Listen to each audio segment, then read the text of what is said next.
Buenas noches, es viernes 24 de mayo, mi nombre es Leandra Bernstein y están participando en nuestra videoconferencia de los viernes por la noche, videoconferencia en vivo con el señor Lyndon LaRouche. Esta noche estaremos siguiendo un formato un tanto diferente a lo que normalmente usamos. Hay dos individuos en el auditorio que van a hacer preguntas, Cody Jones y Denise Mason. Lyndon LaRouche hará una presentación introductoria y luego yo seguiré con algún material complementario sobre sus palabras introductorias y sin más les presento al señor Lyndon LaRouche. Bueno, muchas gracias.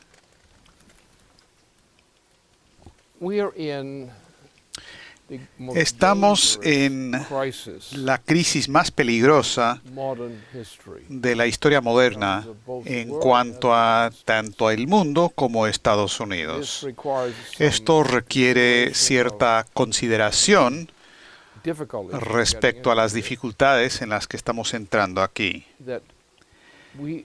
Que desde el asesinato de John F. Kennedy, presidente de Estados Unidos ha estado, de hecho, en una trayectoria de declive que ha tomado varias formas. La desaparición de John F. Kennedy, que es una manera de decirlo, condujo a una gran guerra que nunca se debió haber librado. El general MacArthur dijo que esa guerra es una tontería y nunca debió haberse librado, y él tuvo razón. Y esto ocurrió desde mediados de la década hasta principios de la década subsiguiente. Eso encubrió varias cosas porque hubo actividad de guerra y eso significó cierta actividad monetaria. Así es que pareció en ciertos sentidos que la economía de Estados Unidos se estaba recuperando de lo que había pasado con el lanzamiento de la guerra. Pero no era cierto y esto se volvió obvio. Hubo un esfuerzo por rescatar la situación con el lanzamiento de la iniciativa de defensa estratégica, que fue mi iniciativa particular. De haberse logrado, hubiéramos escapado la trayectoria de declive en la que Estados Unidos y otros países desde ese momento. El hecho de que no se llevó a cabo la iniciativa de defensa estratégica que debió haber ocurrido como resultado de Bush y otros entes británicos, fuimos cuesta abajo hasta el fondo. Luego entró al poder otro Bush, George W. Bush, y luego tuvimos a George H.W. Bush y luego Bill Clinton, que no era tan malo como presidente, cometió algunos errores, pero fue una persona seria y hizo algunas cosas respecto a la economía y hay que reconocerle eso. Pero después de eso tuvimos a dos Bush, el segundo Bush, y no era muy significativo que digamos en cuanto a materia gris. Y luego tenemos el presidente, este tipo actual. Como resultado, ha habido un declive a largo plazo en la economía de Estados Unidos. Algunos dicen, no, hay más dinero, pero el dinero no es una medida de la riqueza ni la productividad. Dinero es dinero, y desde el gobierno de Jackson en Estados Unidos hace mucho tiempo, que fue un periodo muy malo para los Estados Unidos ha estado en manos de ladrones, banqueros que timan, y estos timadores nos han controlado desde el periodo del acceso de Jackson a la presidencia. Estados Unidos iba cuesta abajo con el sistema esclavista y demás. Y los banqueros británicos que poblaron la ciudad de Nueva York y Boston, pero especialmente el área de Nueva York, estaban destruyendo a Estados Unidos en todo este periodo. Lincoln, en la guerra que se le impuso, hizo dos cosas. Hizo lo que debió haber hecho y tuvo los pantalones para hacerlo. Derrotó a los británicos con su mente, no con armas como tal.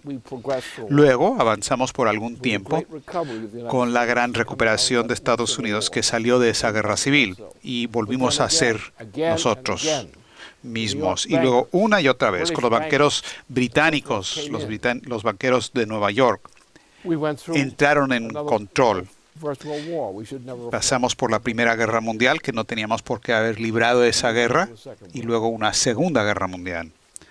Roosevelt rescató a Estados Unidos, solo que no pudo seguir rescatándolo una vez muerto, y por lo tanto, aún antes de la invasión de Europa por parte de las fuerzas aliadas para liberar a Europa, ya estábamos yendo cuesta abajo, y Truman fue un desastre total. El hombre no servía para nada, así de simple. Así es que hemos llegado a esta situación actual. La cosa ha empeorado y empeorado y empeorado. La moralidad casi es inexistente. La calidad de trabajo que realiza la población de Estados Unidos en sus actividades es terrible. Si se elimina el sistema bancario británico y cosas relacionadas, Estados Unidos ha estado en la peor decadencia de su vida entera desde ese momento, desde que el joven Bush entró al gobierno. Así que ahora hemos llegado a un momento en que hemos en realidad asesinado nuestra propia capacidad de producir. Lo hemos destruido, ya no podemos producir. Los países de Occidente, especialmente los estados de los Grandes Llanos, donde se cosechan muchos de los cultivos de Estados Unidos, han sido destruidos esos estados. California, sur de California, toda California destruida respecto a lo que había sido antes, y así por todo Estados Unidos. La población, los ingresos, el número de personas que en realidad están trabajando, haciendo trabajo verdadero, está disminuyendo como porcentaje. Los banqueros británicos se han impuesto en el país. Ahora hemos llegado bajo la influencia de una reina británica cuyas políticas, curiosamente, coinciden con las tendencias de hoy día. Ella ha recetado la destrucción de los poderes productivos de Estados Unidos y los poderes productivos de todas las naciones. La productividad, la gente empleada en la productividad como tal, produciendo servicios que son esenciales, produciendo lo que llamamos producción, la calidad de la producción, la cantidad de la producción como porcentaje de la población total, se nos está destruyendo. Lo que han añadido a eso, y lo hicieron bajo Obama, un tipo especial de hiperinflación. Esta nación está en bancarrota, sin remedio en bancarrota. La única manera de salvar a esta nación es sacando a estos tipos del gobierno, quienes los representan, y mandar a todos estos banqueros británicos, porque en realidad lo son, principalmente los banqueros que tenemos lo son en la parte superior de las instituciones, y lo han sido desde Jackson. Como una nación patriota, nuestro récord es bastante malo. Tenemos más bien banqueros que patriotas. Se han reducido el número de patriotas y han aumentado los banqueros. El sistema bancario ahora está en la peor hiperinflación que el mundo jamás haya conocido. No hay hiperinflación que se asemeje a lo que está pasando ahora en Estados Unidos. Todo ese dinero no vale nada. Y ahora lo que piensan hacer estos tipos es tomar el dinero que no tiene valor y cobrar sobre eso en contra de la nación y el pueblo de Estados Unidos. Lo que tenemos enfrente es genocidio, y la reina de Inglaterra es responsable. Ella es la responsable. Ella es quien ha insistido en este tipo de programa. Reducir la producción y reducir la población del planeta, reducirla rápidamente de unos 7.000 millones de seres humanos a aproximadamente 1.000 millones. Ese proceso está ocurriendo, y uno de los grandes contribuyentes a ese proceso es una firma particular que podemos llamar Dodd-Frank. La ley Dodd-Frank es el peor enemigo de del pueblo estadounidense que se me ocurre en este momento. Son las figuras claves que la monarquía británica está utilizando para desplomar la economía de Estados Unidos sobre sí misma y reducir el nivel de población de Estados Unidos por métodos de hambruna y cosas parecidas. Esto es lo que enfrentamos. Enfrentamos una nación de líderes débiles mentalmente, dispuestos a robar todo. Tenemos banqueros, siempre británicos, siempre banqueros, siempre británicos, que nos han arruinado. Ya no tenemos nuestra industria, nos lo quitaron. La agricultura ha sido destruida. Ya no podemos producir lo que se requiere para nuestras necesidades. Ya no podemos producir la infraestructura que requerimos. Todas estas cosas se nos han quitado por parte de esos desgraciados británicos que han controlado a Wall Street desde los tiempos que Andrew Jackson se volvió presidente de Estados Unidos. Ha llegado el momento para que nosotros nos neguemos a tragar lo que estos dos ladrones, Dodd-Frank, quieren imponernos. Los ladrones Dodd y Frank, Barney Frank, el viejo Barney Frank, y Dodd, el viejito de Dodd. Estos dos desgraciados proponen crear una situación para robarles a ustedes y, en efecto, enterrarlos o que alguien tenga que enterrarlos. Y es ahí donde nos ubicamos en este momento. Tenemos que ponernos de pie y, por una vez, por todas, darnos cuenta que nos han timado. ¿Cuántos miembros del Congreso de Estados Unidos se están poniendo de acuerdo con este robo? Los que quieren quedar bien para llevarse bien. Eso es el equivalente a la traición y los miembros del Congreso deben despertarse ante ese hecho.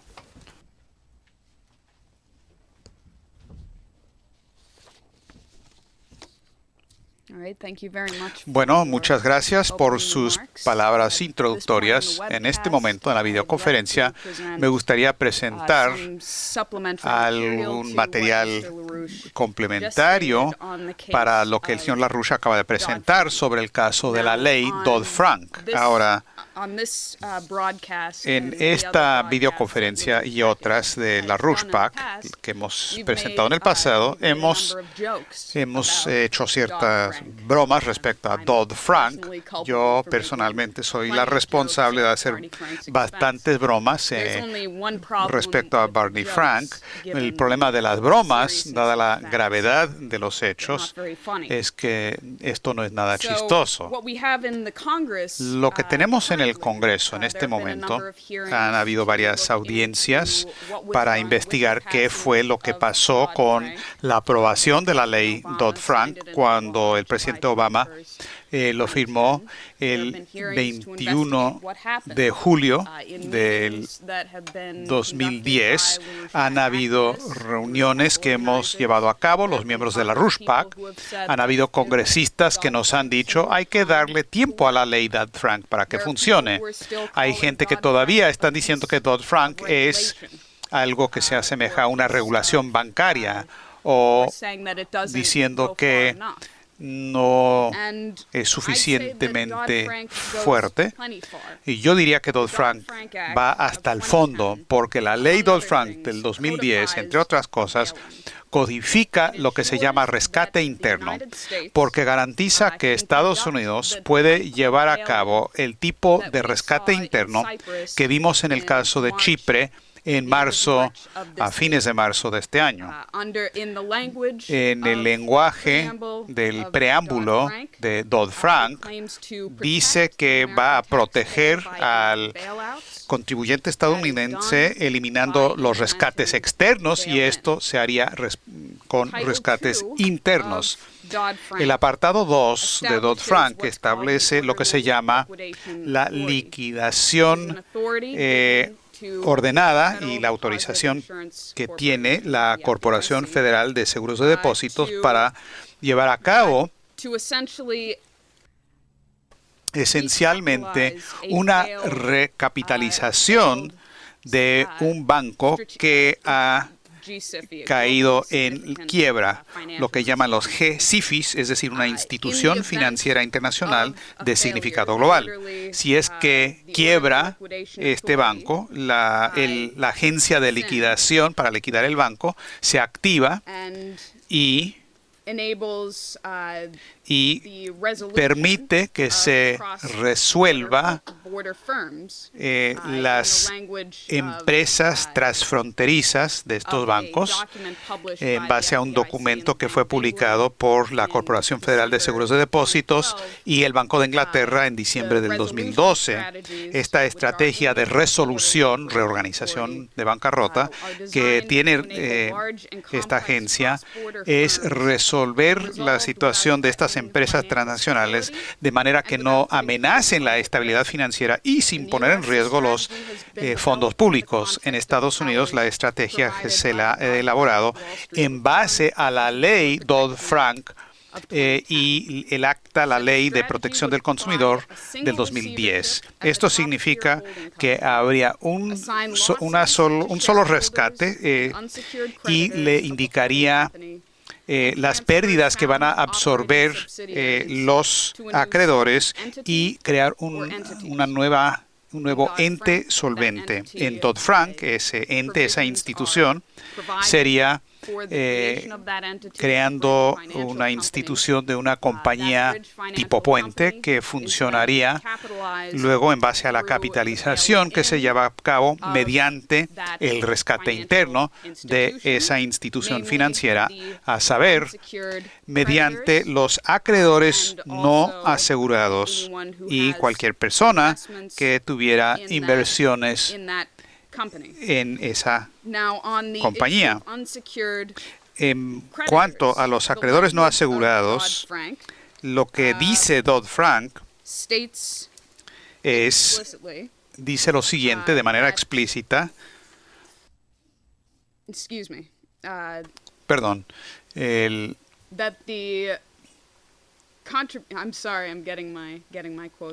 Me estoy cruzando con las citas que tengo aquí.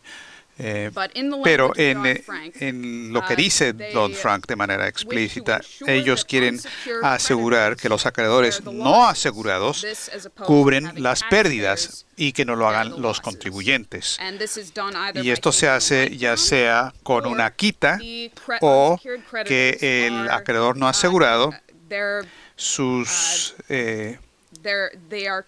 se les convierte forzosamente en accionistas de esta nueva institución financiera. Esto es lo que se hizo en el caso de la reestructuración de Bankia en España este año en marzo, que hemos cubierto en nuestra página electrónica, y les voy a señalar de nuevo que este documento del Banco de Inglaterra y la Corporación Federal de Seguros de Depósitos dice que para capitalizar las nuevas operaciones se tienen que crear nuevas instituciones financieras que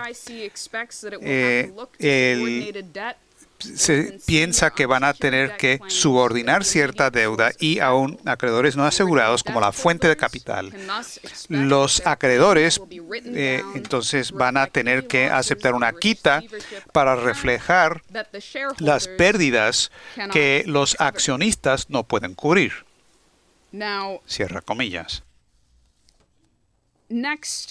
Ahora, luego, me gustaría ahora abordar el tema del marco internacional, porque Dodd-Frank, de la misma manera en que el caso de Chipre no es algo único para el caso de Chipre, Dodd-Frank no es simplemente una ley para Estados Unidos, sino que en el 2009, en la cumbre del Grupo de los 20 en Londres, la primera reunión cumbre en la que participó Obama, ahí se acordó que habría un marco del Grupo de los 20 para resolución bancaria en caso de quiebra transfronteriza, es decir, internacional. Y esto se haría bajo la orientación presentada por el Consejo de Estabilidad Financiera, establecido en el 2009, y existen medidas para la resolución de estos bancos que, cuando uno lo lee, es casi idéntico a lo que se dice explícitamente en la ley de Dodd-Frank, que tiene casi 1000 páginas, pero en el lenguaje que ellos utilizan, aspectos claves para regímenes de resolución para instituciones financieras, publicado en octubre del 2011, ellos recomiendan de entrada en este informe que para facilitar la resolución coordinada de empresas que actúan en diversos países, las jurisdicciones deberían buscar convergencia de sus regímenes de resolución mediante, disculpen,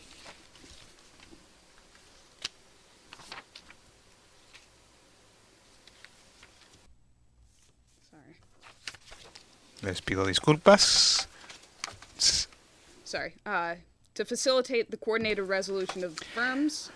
La resolución de las empresas, hay que tener convergencia de sus regímenes de convergencia mediante los cambios legislativos necesarios para incorporar las herramientas presentadas en el documento y que se incorporen en sus regímenes nacionales. Ahora, de nuevo, el Consejo de Seguridad Financiera representa a las naciones del Grupo de los 20 y además un pequeño grupo de naciones y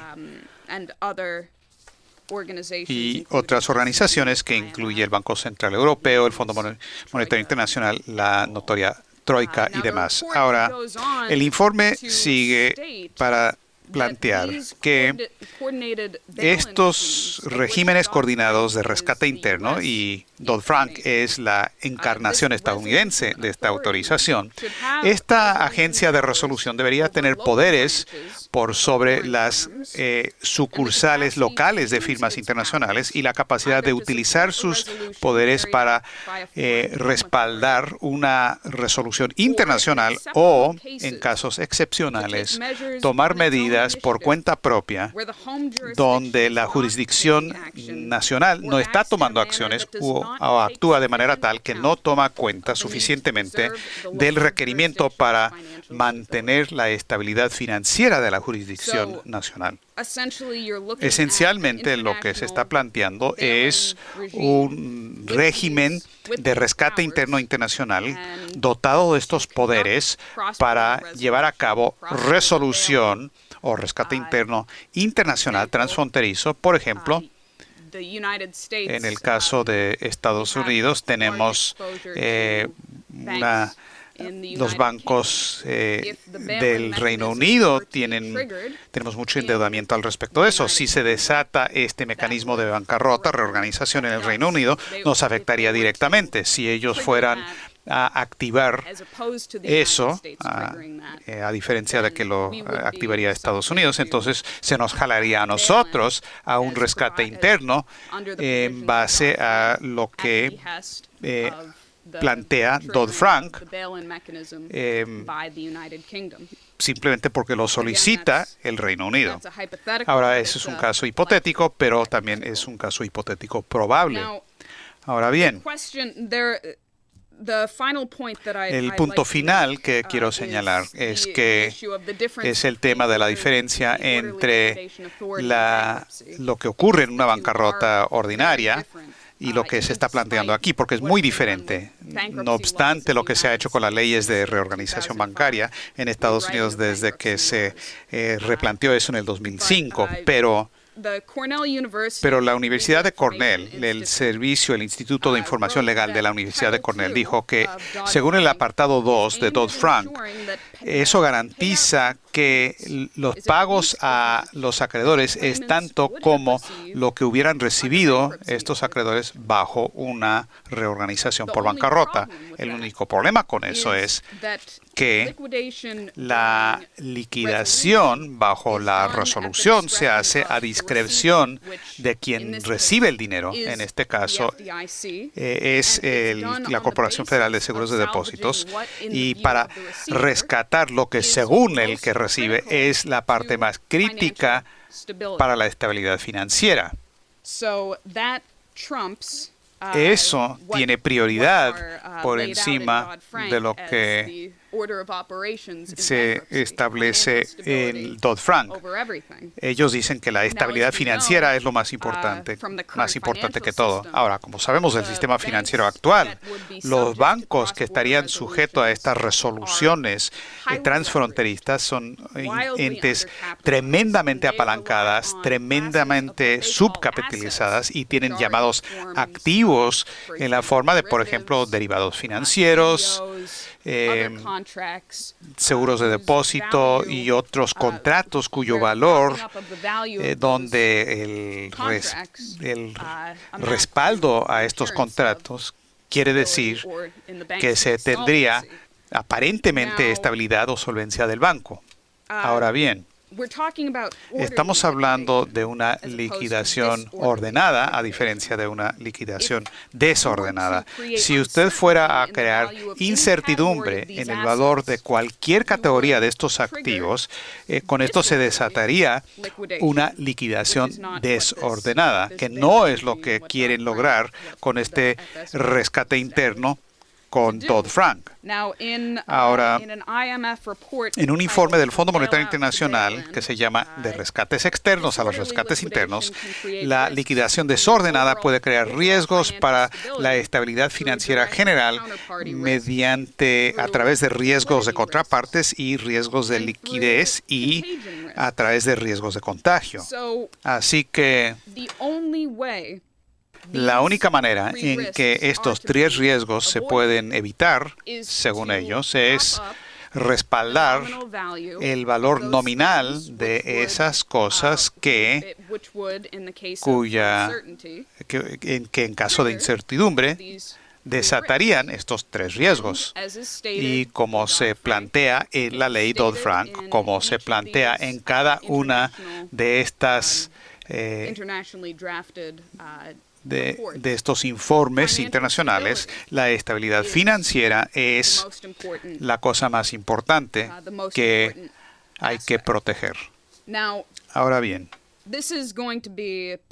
esto se va a publicar en un informe para la página electrónica, así es que hay mucho más información que se publicará en cuanto a documentación, pero la parte más esencial, especialmente cuando tomamos en consideración el aspecto internacional de este régimen de rescate interno y cómo se ha introducido, cómo se ha metido como una daga en las costillas de Estados Unidos por parte de Obama y Barney Frank y Chris Dodd. Glass-Steagall, si es que se instrumenta como una ley de Estados Unidos, como una ley de la soberanía de Estados Unidos, afectaría esto de la siguiente manera. Eso se sobrepondría y eliminaría a Dodd-Frank, eliminaría este régimen de rescates internos tan pronto como se adoptase. Entonces, esto es en parte lo que está en juego y he tomado las palabras de estas mismas personas porque lo quería presentar en cuanto a sus propias palabras de lo que es su propuesta, y con eso me gustaría escuchar sus comentarios, señor LaRouche, sobre lo que esto significa. Esto significa la destrucción de Estados Unidos y significa, de manera implícita, la reducción de la población de Estados Unidos por un tipo especial de genocidio. Eso quiere decir que los comensales inútiles serán eliminados. Los eliminarán de muchas maneras. Son agricultores. A la bancarrota. Mueren. Empleados. Mueren. Porque todo se reduce para caber en estas categorías y no hay espacio suficiente económicamente en el sistema para mantener a la población existente. Esta es la política de la reina británica y ella lo ha planteado y se dice en Dodd-Frank. Así que los autores de Dodd-Frank hay que tratarlos como tontos o peor. Esa es la cuestión. ¿Va usted a defender su propia vida? ¿Va a prevenir una reducción por 2/3 o más de la población de Estados Unidos por medios económicos? ¿Va usted a hacer eso o va a darle una patada y expulsar a Dodd-Frank de aquí? Porque hay una institución en Estados Unidos que puede eliminar todo esto. Es la Suprema Corte de Estados Unidos y la supremacía de Estados Unidos. Y creo que se puede utilizar el siguiente lenguaje. Vamos a mandar a esos desgraciados a la bancarrota. Muchas gracias. Si se acaban de conectar, esta es nuestra videoconferencia en vivo de cada viernes y escucharon al señor LaRouche y ahora vamos a pasar al periodo de preguntas y respuestas y quiero que Cody Jones venga para hacer la primera pregunta. Buenas noches. Así que nuestra primera pregunta viene de un grupo en las instituciones que preguntan sobre alguien que debería estar en una institución mental. Dicen, señor LaRouche, esta semana el presidente Obama enfrentó nuevas revelaciones, el número de escándalos que podría llevar a su enjuiciamiento. Además de la agencia de prensa, se reveló que el Departamento de Justicia también estuvo escuchando las llamadas telefónicas de reporteros de la televisión Fox.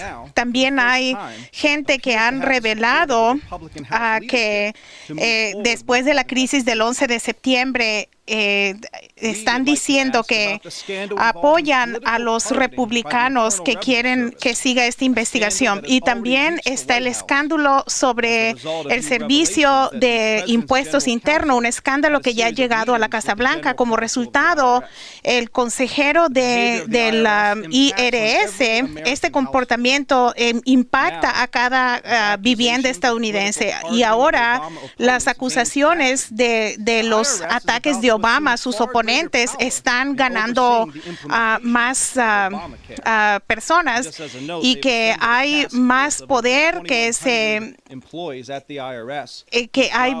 hay alrededor de más de 2,100 trabajadores que van a estar implementando el programa de Obama de la reforma médica. Y esta Sarah Ingram dice que esta mujer que estuvo a cargo de las operaciones de Obama en la agencia de impuestos interna, y ellos dicen, es tal vez esta expansión del poder de la Oficina de Servicios de Recabación de Impuestos Internos es más grande en las últimas décadas. ¿Cómo crees que esas revelaciones que están investigando al presidente?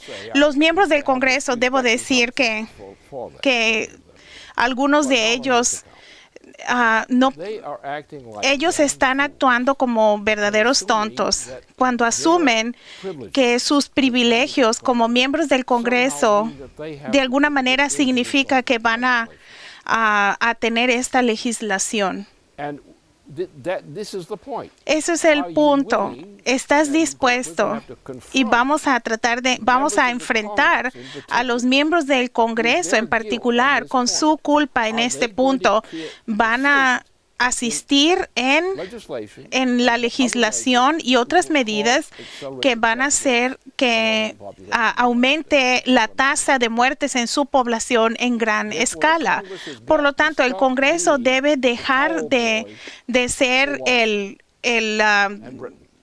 mandadero de Wall Street y de Gran Bretaña. El asunto es de que la gente tiene que levantarse y decir no.